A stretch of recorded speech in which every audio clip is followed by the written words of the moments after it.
Salut à tous, la team OL, Thomas M Show pour OL Fan TV, la première chaîne consacrée à vous, supporters de l'OL, vos avis, il n'y a que vos avis qui comptent.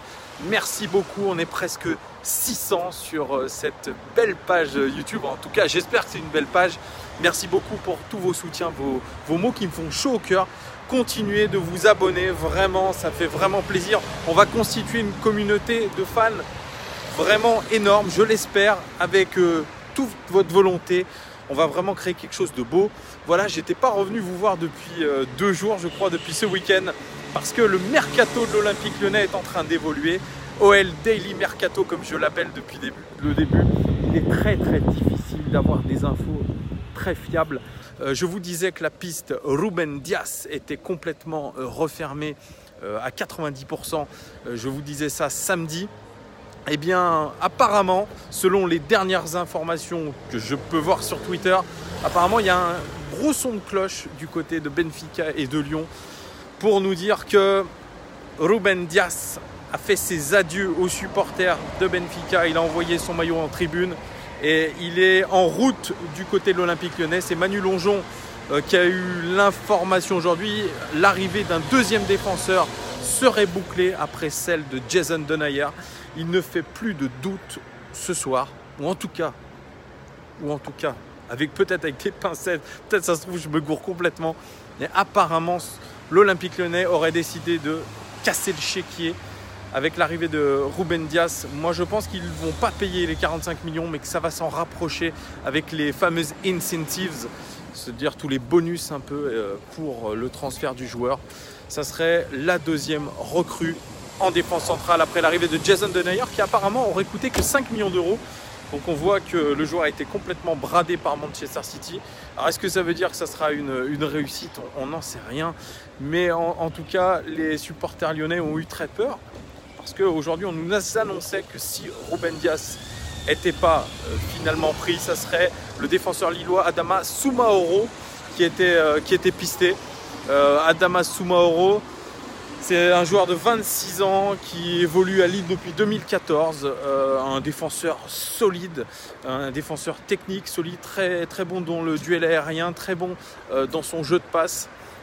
Mais voilà, Adama Soumaoro, il a fait que 14 matchs la saison dernière avec Lille, c'est très peu. Et il a eu une moyenne depuis 2014 de environ 25 matchs par saison. Il a eu une très grosse blessure au tendon d'Achille aussi, et il s'en est remis. Et puis il était ciblé par des clubs anglais de milieu ou bas de tableau. Vous voyez, c'est un joueur qui a forcément du talent, mais je pense qu'il est pareil, qui est irrégulier, donc ça veut dire forcément qu'il n'a pas les faveurs des top clubs européens. Et nous, c'était une bonne opportunité de l'avoir, mais le LOS, je crois, en voulait 15 millions d'euros, ce qui est beaucoup trop cher. Je pense que c'est un joueur qui est plus coté aux environs des 8-10 millions d'euros. 15 millions, c'est trop cher. Mais bon, ça devrait être Ruben Dias qui devrait être débarqué entre Rhône et Saône, je pense, pour le bonheur de tous les supporters lyonnais. Moi, en tout cas, je suis content si ça se fait, parce que Ruben Dias, c'est 21 ans et surtout un gros avenir, je pense. Après, voilà, on l'a payé cher, mais peut-être sous la pression populaire, la pression des supporters de l'OL, ça commençait à gronder un peu de partout en se disant voilà, que notre mercato n'était pas à la hauteur de nos prétentions, notamment en Ligue des Champions et en championnat. Donc voilà, si c'est fait et si cela se fait, Jason Denayer et Ruben Dias, ça peut quand même faire beaucoup de bien à l'Olympique Lyonnais. Ça va nous apporter, je crois, déjà une sacrée carrure et beaucoup d'options aussi défensives supplémentaires. On va pouvoir un peu faire jouer la concurrence à plein régime. Alors exit bien évidemment les Oumar Solet et les Martins Pereira, évidemment, ça les condamne. Mais voilà, ça a de la gueule quand même, ça a de la gueule, ça a de l'avenir surtout. Et vraiment, ça peut nous faire passer dans une autre dimension. Alors oui, se réjouir de l'arrivée d'une future star portugaise de 21 ans, c'est un pari sur l'avenir. Surtout se réjouir aussi d'un défenseur de 23 ans, international belge, seulement 2 sélections, qui a pas mal bourlingué en Europe et jamais dans des top clubs, et qui appartenait à Manchester City et qui est finalement vendu. Ça peut aussi ça peut aussi faire réfléchir et se poser beaucoup de questions. Mais voilà, aujourd'hui, on peut se satisfaire si vraiment je repars. Voilà, c'est des pincettes toujours, parce que ça se trouve, ça ne sera pas Ruben Dias et ça sera Soumaoro. Mais voilà, si toutes les informations concordent vers tout ça, c'est de très très bonnes nouvelles. Alors, il ne manquerait plus que la vente de Maxwell Cornet pour 20 millions d'euros. Je pense que c'est le moment de le vendre, Maxwell. Voilà, il a été acheté 400 000 euros, il serait revendu 20 millions d'euros, ce qui serait formidable en tout cas pour nos finances. On ferait une sacrée plus-value et je crois que c'est le bon moment aussi pour lui de s'envoler, de partir et puis de jouer beaucoup plus de matchs. Voilà, merci pour les services rendus, mais on se rappellera quand même de ce que tu as loupé face à l'Ajax. On l'a encore en travers de la gorge. Je crois qu'hier sur Instagram, il a dit « Oh les gars, il ne faut pas vous arrêter à ça ». Bah si, quand on est supporter, on n'a pas la mémoire courte. Voilà, donc... c'est une bonne chose si on arrive à vendre Cornet. Et puis, dernière chose, Jordan Ferry, apparemment on lui a dit qu'il n'était plus dans les petits plans. Pourtant, je croyais que c'était un soldat de Bruno Genesio et je crois que Bruno n'en veut plus.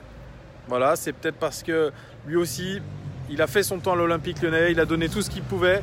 Maintenant, il est temps d'aller voler de tes propres ailes, Jordan, et pas t'accrocher au banc. Il y a Angers qui était très intéressé, mais apparemment, il est trop cher, Jordan Ferry, pour Angers. Donc il doit toucher quand même un salaire qui doit être assez confortable à Lyon. Mais voilà, il faut faire le choix de rebondir. Fait comme Clément Grenier. Clément Grenier, lui, il a rebondi. Il a été à Guingamp, ensuite il est à Rennes. Je ne dis pas que c'est des top clubs, mais voilà, c'est un moyen aussi de progresser. Il faut aller chercher un challenge ailleurs. Voilà, on va dégraisser et peut-être avoir une surprise encore au milieu de terrain. Au final, il aura fallu être patient, nous, supporters de l'Olympique Lyonnais, mais ce mercato peut passer de très pourri à pas mal du tout.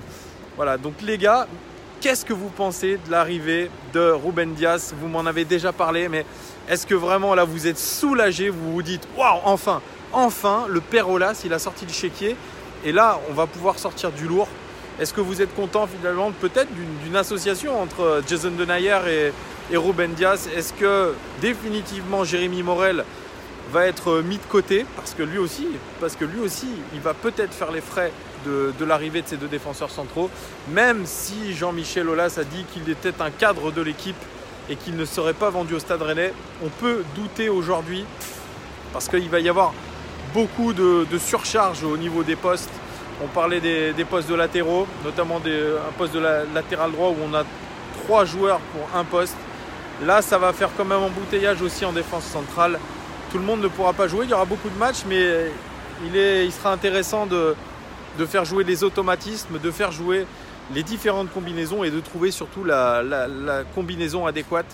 Je crois que ça va être le gros chantier de Bruno Genesio, c'est de trouver la meilleure paire. Est-ce que ce sera Marcelo Denayer? Est-ce que ce sera Marcelo Ruben Dias? Est-ce que ce sera Ruben Dias et Jason Denayer?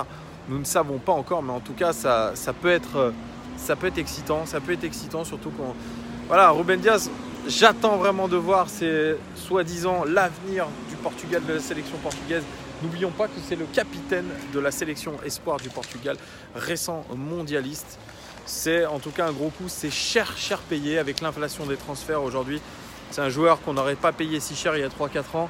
Mais voilà, les règles du marché sont celles-là. On a vendu pour 70 millions d'euros. On a un grand stade qui nous permet normalement de passer dans une autre dimension. Voilà les gars, n'hésitez pas à me donner votre avis. Comme d'habitude, il n'y a que votre avis qui compte. N'hésitez pas parce que vraiment vous êtes super intéressant de ce que vous dites. C'est vous qui détenez les clés finalement. Vous êtes des supporters tout comme moi, vous avez votre avis, j'ai le mien. On peut se concorder, on peut ne pas être d'accord. Voilà, dites-moi ce que vous en pensez, les gars. Et j'espère que au moins ça vous a mis du baume au cœur, même si c'est cher payé. De toute façon, c'est pas nos finances. Nous, on paye notre place au stade, on paye pour certains nos abonnements. Voilà, c'est le moment de voir des choses. Voilà les gars, je vous souhaite une excellente fin d'après-midi. Il fait beau à Lyon, c'est encore l'été. Profitons-en. Les gars, c'est bientôt la rentrée. Moi, je suis retourné au boulot, mais je crois que certains sont encore en vacances. Profitez parce que on va se retrouver tous derrière un bureau ou alors à bosser. Et la fin de l'été est proche, mais elle est toujours là. Regardez, nous sommes à la Croix-Rousse. La Croix-Rousse. Ah, c'est vraiment, j'adore la Croix-Rousse. Allez, ciao les gars!